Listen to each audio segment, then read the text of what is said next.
That light on? Kevin, what's up, man? Hey, what's up? What's up, guys? I'm Lucian, M3 Stage, and we're going to get to rest some things that we've heard a long time about Kevin that you guys wanted to hear straight from the horse's mouth. So, here with me today, Kevin Levrone, and the first thing I'm going to ask you, Kevin, is it true that you would take like 8 months off before the Olympia, and then just decide to do the Olympia, and then walk into the gym and in 3 months grow into that show? Because these are the rumors Are everybody's you heard. serious? People say the guy didn't even train all year. He would take most of the year off. 3 months, he'd be go boom, boom, and one up on the Olympus stage, just battling it out. Oh, man. Ask me that question again. I mean, or if that's true, then how did you come about learning that you could do that? All right. Yeah, it's actually a true rumor, people, because I tore my pec in 1993. And after I tore my pec, it was like I was in a, tore my pectoralis major and minor off the bone, snapped my tendon in half, bench pressing 600 pounds.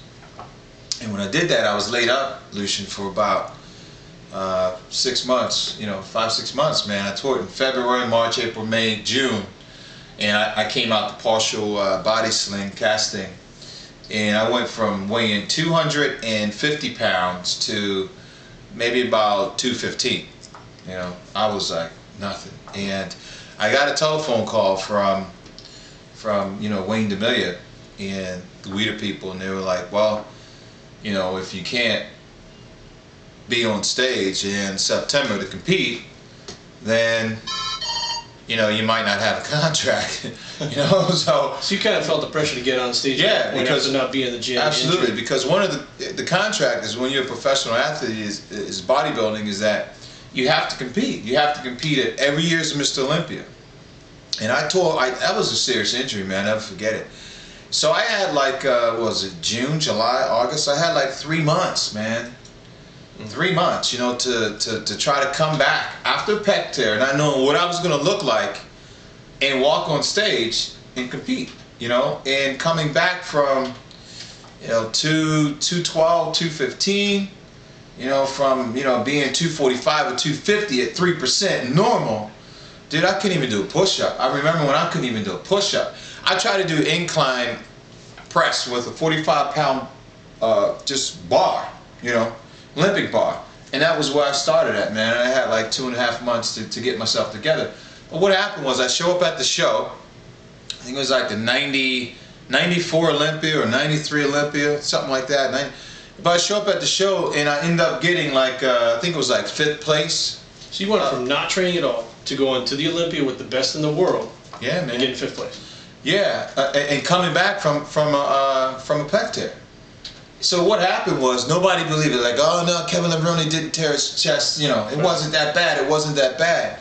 Well, then what happened? I got invited to my first Arnold Classic, which was '94. So it was a '93 Mr. Olympia. I got invited to the Arnold Classic to go to the Arnold Classic, dude. And that was the opportunity that I had to bring my doctor, Kevin Testworth, to that show. And I said to myself, I says, you know what? If I can do what I just did in 3 months, come back from an injury like that, devastating injury that would put anybody out, bench pressing that much weight in 3 months, what can I do if I just keep training through and go to the Arnold Classic? I was like, you know what, dude? I'm on to something here. And that was it. And I went to the '94 Arnold Classic. I took my doctor, and I won the whole show. Nice. And ever since then, I said, you know what? I don't need to train all year round to beat these guys. I'm on to something here. So I just found my own niche, and I found what worked for me. And to answer your question, that's how I got it. Now, for all you people watching this right now, thinking like, whoa, Kevin, I can do it. Kevin is a genetic freak. All right, I've seen this guy put on muscle in the course of a few weeks, not going to the gym, eating just chicken, and then he has to eat 0 carbs just to maintain, like, he's like 215 now. Yeah. I mean, he doesn't even go to the gym, so. Little something. I mean, let's face facts, not everybody can do what he did. But another thing I want to touch on is, because that was one of the rumors, other rumors are that you heavily favored the behind the neck press. Everybody's seen you in the videos doing the behind the neck press. Did you feel like after you tore your pec that changed that at all, or did you still keep those in there after you tore your pec? Well, to answer, first of all, every piece of weight that I use was always the real weight. So that is 400 pounds behind the neck press. And I've always trained heavy because, Jerry, I have a powerlifting background. I actually went to a powerlifting show and I won when I was 168 pounds. You know, at the Mr. Colossus show in Baltimore. I was 186. I bench pressed 405 pounds. Wow. You know, and that was naturally clean. That's what I did at that body weight. You know, I was always naturally strong when it came to bench pressing, and I have always just I felt this challenge to, you know, put some more weight on the bar. Let me see what I can do. And I've always trained heavy. I've always did behind the neck. I did behind the necks because it was the one exercise that you could do for like to train every head of the shoulders, and that's what I did. You know, I never really liked spending a whole lot of time in the gym. I like going and doing big power movements, you know, where I could use a lot of weight to where it was going to be a challenge. So behind the necks was one of my favorite exercises, man, and it was awesome. Cool. We have one other training question too. Is Kevin's also known for having some of the best triceps in the business ever. What would you say is your favorite tricep exercise to get those things to grow? Again, he's the genetic freak, so he may just be picking up a suitcase or something on his way to the airport. Now that's how he's getting them to grow, but we're going to find out right now. My favorite exercise, I never really had it was easy curl bar push downs. I would do easy curl bar push downs, you know, maybe high reps, anywhere from 15 to 25 reps with maybe about 250 pounds, whatever I could put, you know, to get my reps in.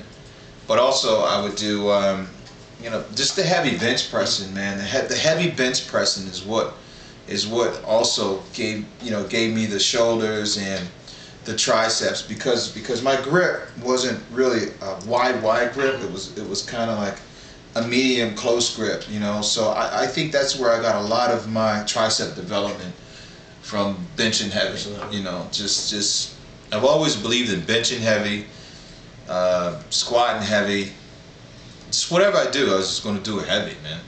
Cool. So that's the building block of the foundation of any physique. You know, is just, if you can't squat, then you're not going to be a bodybuilder. If you can't bench press, you know, then you're not going to have those full pec, chest, shoulder developments, tie-ins to the tricep. Right. You know, and that's what I did. You bent over rows. So. And honestly, there's a little bit of confusion because a lot of things are said in magazines and online, and some people that claim to know you, people don't know you, whatever, is your diet. What would you say your diet would be like starting like at the beginning, where you were that lower body weight, and then as you get to the higher body weight, were you eating more to try to build your weight up, or would you maintain the calories the same, your body would grow, or like how did you do that? Well, in the off season, I pretty much starved myself because I really didn't like to really eat. You know, I really didn't like to eat a lot of food, and whenever I consumed a lot of calories, and for me 4,000 calories is what I consumed 12 weeks out from the show. I would do 4,000 calories, getting most of it from fish, you know, rice and broccoli. I just grew up to the shows, man, but I've always trained heavy. I would sleep about 10 hours a day. I think that had a lot to do with my, you know, my recovery time, and just eating good clean food, you know. And when you work out as hard as I did, and you know, you eat like that, you can't do it 8-9 months right. out of a year. You know, you'll burn yourself out. So for me, it was more of a challenge to say, hey, you know, let me see if I can get in shape 4 months out or 3 months out from a contest. And that's what I would do. You know, I would back up against the wall, and I had no choice but to come out swinging. You know, because those guys were like preparing. They had like an 8-month, you know, a 6-month or 7-month jump on me. So especially when you're going up against Dorian Yates, you know what I mean? So that's what I did, man. And it was mentally challenging myself to push myself. Cool. Well, there you guys have it. Finally, straight from the horse's mouth, Kevin Levrone, the real deal. His training, his diet. So, you know, everything you read in the magazines, any questions you had about that stuff, here you go. Kevin, thanks a lot, man. Thanks, Jared. Cool. We'll see you guys later. M3 Muscle Stage. Out.